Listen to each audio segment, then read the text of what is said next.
Welcome to the X Global News Channel. Fighting continues near Bakhmut. Russian armed forces storm Opatnoy, southern suburban village, retake asphalt plant, and slowly advance through the eastern suburbs of Bakhmut. Russian propagandists and war correspondents, along with Anatoly Sharyi, began to talk about the impending retreat of the Ukrainian armed forces from Bakhmut. Allegedly, troops were leaving the city and the bridge north of Bakhmut had been blown up. According to information from the Ukrainian military, the 93rd Brigade did indeed leave Bakhmut, but it was replaced by other units. It was a rotation, not a retreat. The bridge was indeed blown up to secure itself in case of a breakthrough by the RF armed forces. The breakthrough is possible, because all the new units from the Shock grouping, prepared near Alchevsk for the development of a further offensive on Slavyansk, are being transferred to Bakhmut. It is possible that within the next week this grouping could be fully engaged. On December 14th, the most combat-ready units of the Wagner PMC hastily began to withdraw from Bakhmut, Popasna and Stakhanov. Sources inside the PMC, as well as sources in the army tell us about this. These units are assault troops with veterans of the war in Syria and Africa. According to our information, they are moved to Belarus. The Wagnerians near Artemivsk, the name of Bakhmut in the Russian armed forces, put down a lot of their own. On the 14th they started to withdraw Africans and Syrians. From there, they were ordered to come to Brest. The transfer from Popasna and Stakhanov began. Prisoners and young guys will stay here. They will solve the problem of Artemovsk. They will be reinforced with army units, because they cannot solve anything by themselves, says a source in the PMC. Army units are indeed being moved from Alchevsk to Bakhmut and to the south. The Russian command wants to bypass the city, but so far the advance in the south is minimal and losses are high. At the same time, Russian officers in the grouping headquarters and in the on-site headquarters confidently say that they will take Bakhmut by December 25th. The commander of the grouping and the general staff demand this. There are specific plans. In order to implement them we need to take control of Artemovsk. The deadline is before the 25th, says one of the staff officers. The RFU is skeptical of the Russians' forecasts, although they do not rule out that with a massive offensive by the RF armed forces, a withdrawal from Bakhmut is possible, but unlikely. According to our estimates, the AFU will retreat from Bakhmut only if the RF armed forces manage to recapture Opatnoy and break through the southern outskirts of the city. PMC units from the DNR are arriving in Brest, Grodno, and Stolin. There are about 3,000 of them. Army units from Russian regions also arrive. Since they consist entirely or almost entirely of mobilized men, they are hurriedly being trained already in Belarus. There are rumors in the Russian grouping in Belarus that Chief of the General Staff Valery Gerasimov will arrive in Brest by the end of December. As a reminder, the plan of the Lutsk-Lviv offensive was his idea. Against the background of rumors, denied by Putin's press secretary Dmitry Peskov, about the change of the Chief of General Staff, Gerasimov's arrival looks quite plausible. They can't remove him. It's tantamount to admitting mistakes, which no one in our country does.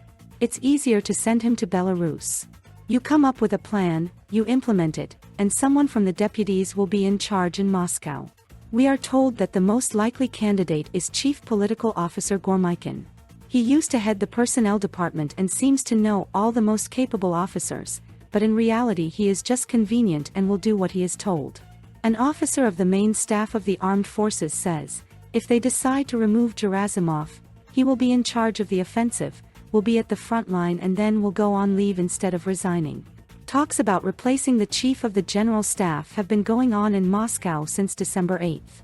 Apart from Viktor Gormykin, who is in charge of the main political department of the armed forces, the name of Airborne Forces Commander Mikhail Teplinsky was mentioned, but his chances of becoming the chief of the general staff are not great.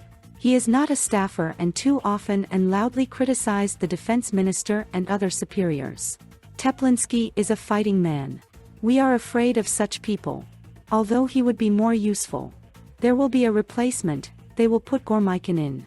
He is deputy defense minister and works closely with the FSB, as they say. And now the FSB is trying to take control of the army. Putin trusts his own people, not us. He thinks they will do a better job. From a military point of view, Gormykin is nothing. He's a typical seconded deputy. He's attached to one department on the orders of another, says an officer of the General Staff of the Armed Forces of the Russian Federation. Let's move on to international news. Ex-Colonel McGregor, NATO can use Poland as a bridgehead against Russia. The United States may enter a direct conflict with Russia if it decides to send NATO troops to Poland to use its territory for deterrence. Former U.S. Army Colonel Douglas McGregor called such an alleged bridgehead for war on the YouTube channel Judging Freedom. My fear is that we will suddenly hear from Joe Biden on television. This evening, distinguished countrymen, I have sent our military to provide a security zone in western Ukraine, the former senior officer said. He noted that in the event of a full-scale war, the U.S. would finally meet a serious opponent in the form of Russia, because now we are not talking about Vietnam, but about a world-class power.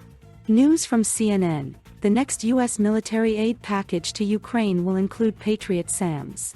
According to CNN TV channel citing informed sources, the U.S. authorities intend to include Patriot air defense missile defense systems into the next package of military aid to Ukraine. The channel does not provide the exact amount of military aid in financial terms. Ukraine's next aid package is expected to include Patriot air defense systems as well as high-precision JDAM smart bombs, the report said. Hungarian Prime Minister Orbán urged Europe not to get up to its neck in the conflict in Ukraine. Hungarian Prime Minister Viktor Orbán, speaking at a press conference in Budapest on the results of 2022, urged European countries not to get further involved in the conflict in Ukraine. For his part, he assured that Hungary was not going to do so. Whoever is training soldiers and supplying weapons has plunged headlong into hostilities. We hope that Europe will not be up to its neck in this war and Hungary will not interfere in it, said Orbán. The head of the Hungarian cabinet added that Budapest has been providing and will continue to provide humanitarian aid to Ukrainian refugees. Bloomberg News: Russia and Iran to spend billions of dollars on new 3,000 kilometers long trade route. Russia and Iran are going to invest up to $25 billion in a new project to create a transcontinental trade corridor from the east of Europe to the Indian Ocean with a length of 3,000 kilometers, Bloomberg reported. Analysts believe that the new trade route will allow Russia and Iran to reduce the time spent on transportation of goods. In this case, the current delivery routes will be reduced by thousands of kilometers. In addition, the transport corridor will be isolated from other countries, making it possible to establish a supply chain that will be resistant to sanctions.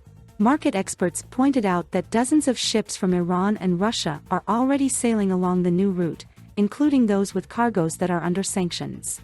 All of this serves as a prime example of how trade networks are changing in the global economy. The publication noted that despite U.S.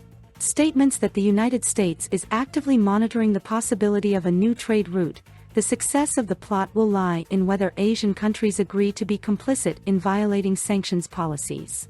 This concludes the news release. Give it a like if you liked the issue. Write your opinion in the comments. Subscribe to the channel if you want to continue following our news. See you soon.